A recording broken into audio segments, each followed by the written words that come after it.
Australia is home to some of the deadliest animals on the planet. But what if I told you there's one creature they all fear? An invasive species, millions strong, wiping out native animals that we are locked in combat with to this very day. What kind of vile beast is capable of spreading such reckless hate? The answer is this fat fucking toad. But how did this war begin? Well, to answer your question, we're gonna have to go way back. The year is 1866. We are in the land down under, and our story begins the same way many tragedies do, with the British. You see, having gone hippity-hoppity, your ancestral home is now my property around 90 years back, the Brits were in full swing, rampantly colonising the country. And part of that included agriculture. Now, they brought with them many crops, but the important one in this story is sugarcane. Sugar was valuable, not only for trade, but also because, well, the fucking tea isn't going to sweeten itself, is it?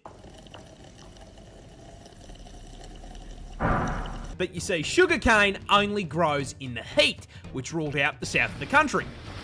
It also likes humid environments, which ruled out Western Australia, which left them with one option. And so, the cane farmers loaded up their first Stardew Valley save in Queensland in 1866. But the farmers ran into an issue. You see, Queensland is home to these nifty little bugs called Dermalopida albahertum. These are native beetles that hit their macros by munching on plant leaves. So when cane farmers joined the Queensland Minecraft server and set up a f***ing Hermitcraft-sized farm, the beetles were in heaven and set to work demolishing the plant leaves. Now, funnily enough, the adult bugs weren't actually the problem. Sugarcane leaves hold f***all value. But the problem is that with such an abundant food source, the bugs started multiplying, laying their eggs around the base of the plants. These eggs hatched into larvae, and unlike the grown-ups, these little worms don't eat the leaves. They eat the roots. And so the sugarcane starts getting absolutely fucking spit roasted, and the farmers can do nothing but watch as sugarcane yield plummets through the floor along with their profits. This whole situation really pissed off the farmers, who banded together, went to the Australian government, and told them to fucking fix it. Sir, a horde of creatures is destroying the cane fields. Fuck. And so, the Queensland government founded the Bureau of Sugar Experimentation Stations, or the BSES, in 1900. This team of crack scientists then immediately set out trying to solve the very same issue every single Factorio player faces. This place is covered in bugs. They are breaking my shit.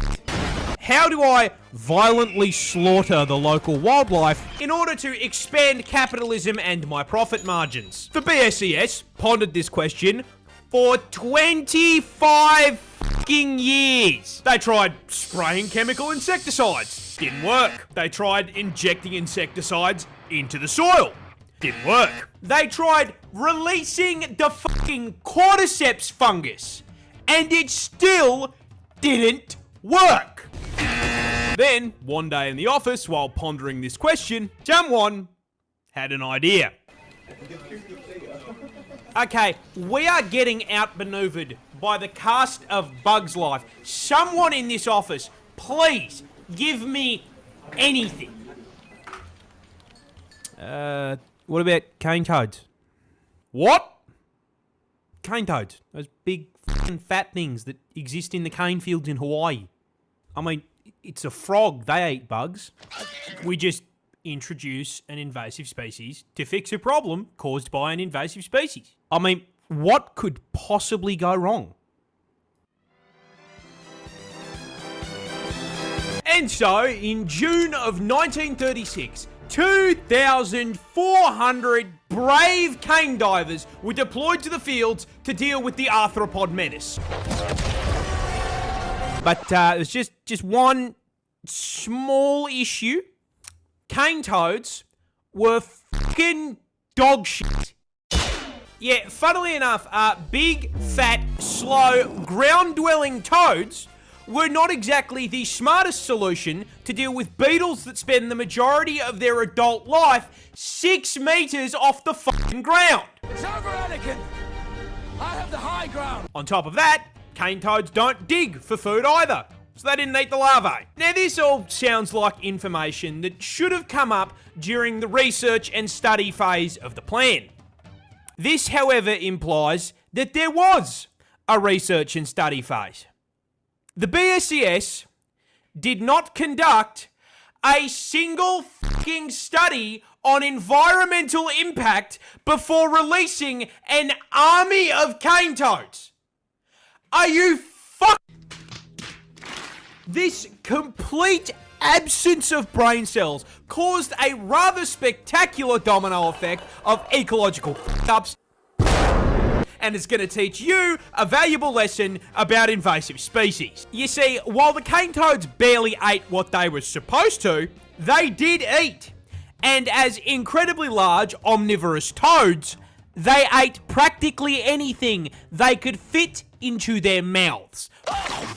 Rats, mice, lizards, snails, baby birds. It was the toad equivalent of fucking Kirby. And then, not unlike the exact problem they were brought here to solve, with all that food, they started reproducing. A lot. In fact, female cane toads can lay anywhere between 8,000 to 30,000 fucking eggs per clutch. But I mean, this should not be too much of a problem. Australia is home to some of the deadliest creatures on the planet. Surely, the local wildlife has this under control. Wait, what? Yeah, cane toads, they're poisonous. So those little bulges on the shoulder, those are parotid glands, and they are packed to the brim with bufotoxin. No, that's not a D's nuts joke. Got him! Now, whenever the adult toads are threatened, they will squirt this white, sticky fluid out of the glands. And when ingested, it does 2 things. 1, makes you trip absolute balls thanks to the hallucinogenic bufotenin. And 2, the other ingredient, bufogen, just straight up gives you a fucking heart attack. It's important to note that this toxin is also present in their eggs and tadpoles. Now, in their natural habitat, this isn't as much of a problem because everything around them has had thousands of years to get good and deal with this fuck-ass poison build by either developing immunity or learning to eat around the glands. But Australia is not their ecosystem, and despite all of the deadly animals we've got, they have had a grand total of 5 minutes to adapt to the presence of the fucking calid toad. Now, quick question for the class. What happens to an animal population when there is nothing to eat it? It gets bigger. And so, shortly after being introduced, a rapidly expanding tyrannid swarm of toads began to spread across the country. The BSES noticed this and, did fucking nothing. Because it technically didn't affect the sugar cane. The swarm spread further, occupying all inhabitable parts of Queensland, and they were laying so many fucking eggs that their clutches began polluting the waterways like a bufotoxin teabag, killing native fish as well as any animals that drank from the water. The BSES did nothing. Those eggs hatched into tadpoles, which started killing more fish. The BSES still did nothing. The swarm advanced, breaching into the Northern Territory and New South Wales. When questioned, the BSES insisted the toads were doing their jobs and everything was fine. By the 1980s, the toads were now starving out or just fucking eating local wildlife and one-shotting anything that tried to eat them.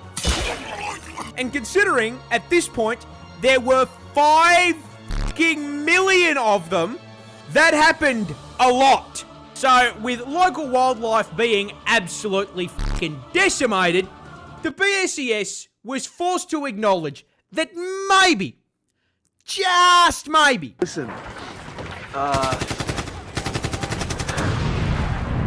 we fucked up. but oh well, everyone makes mistakes. Nothing we can do about it. No, they left it for the government to clean up. Sir, a second horde of creatures has escaped the cane field.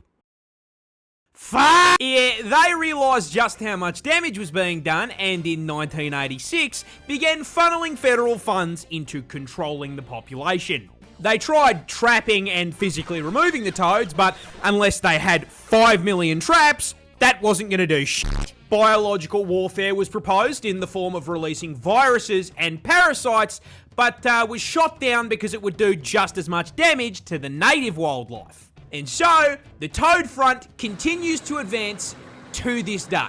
So where does that leave us? Short answer is kind of fucked. Cane toads now threaten a total of 75 native species, and they've even driven populations of animals like the northern quoll to complete extinction in parts of the country they infest. And with the population now sitting at 200 fucking million toads, that infestation is spreading, with predictions showing they will be fucking up ecosystems in 5 states in the near future. And given that they have amassed a population 10 times the size of the humans in Australia, the government has completely fucking abandoned the fight for eradication, switching focus to harm reduction, using bait toads covered in non-lethal but unpleasant substances to try to teach local wildlife that toad bad. On top of this, the government has encouraged the broader public to, just fucking kill the toads. You are supposed to do it humanely by catching them and sticking them in a freezer for 48 hours, but, most people don't want a frog taking up their freezer space, so they just use a fucking golf club or a car. Driving in my car right after And with this being Australia, our wildlife is also putting up a fight. Keelback snakes, for example, are immune to their venom, and Ricali and magpies have learned to flip them onto their backs before getting a feed. Now, jokes aside, you want to know who I feel genuinely fucking awful for? The toads. They didn't ask for any of this shit. They just got dumped onto a random island and did their thing, and now they are being actively hunted. No. The assholes in this story are the BSES and the cane growers. Because you may be thinking, why were they allowed to do this shit in the first place? Well, that's the neat part. They weren't. The federal government banned the fucking idea when they came up for it in 1935, based on the advice of entomologists who rightly presumed the toads would become a bigger fucking issue than the beetles. But the BSES and the cane growers lobbied to have the ban lifted in 1936. We are stuck in permanent toad combat because these dickheads looked at scientific advice and went, nah. You have got to be fucked. G'day, Merry Christmas, Happy Holidays, and thank you so much for watching. This is the first crack I have taken at a long form on this channel, and I'm not going to lie, I had a lot of fun working on it, so I hope you enjoyed. Also, a quick announcement if anyone missed it, we're partnered with Gamersubs now. The link in the code is in the description, so go grab yourself a tub, man. Also, just want to thank each and every one of you watching this for literally changing my life. That will never not mean the world to me, so thank you. Hope you all have a bloody fantastic rest of your holiday period, and I will see you all next time.